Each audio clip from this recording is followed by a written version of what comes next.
Ito Ang pong susunod Leeds Agri, sino mga may-ari Farmer's nito? Choice. Sino ho may-ari nito, Secretary? Itong Leeds Agri na 'to?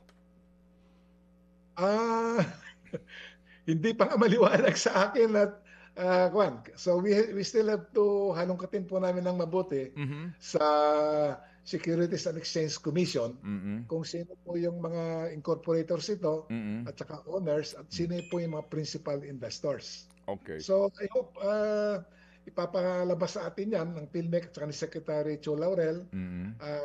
And also by the kwan. In fact, we have also asked already yung opisina po nila Senator Kiko Pangilinan Mhm.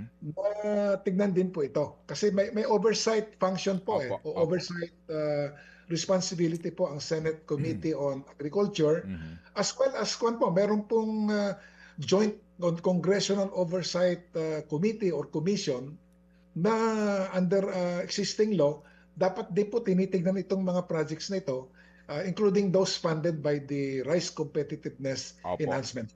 Mga kapatid, brothers and sisters, saan ka pa? Dito na tayo sa totoo.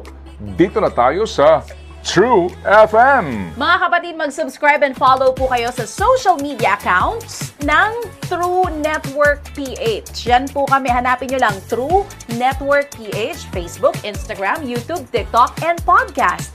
Mapa Apple or Spotify man yan, mahahanap nyo kami. Lahat ng mga napapanood at napapakinggan nyo po sa programa, nasa social media accounts namin yan. So paano mga kapatid? See you sa social media!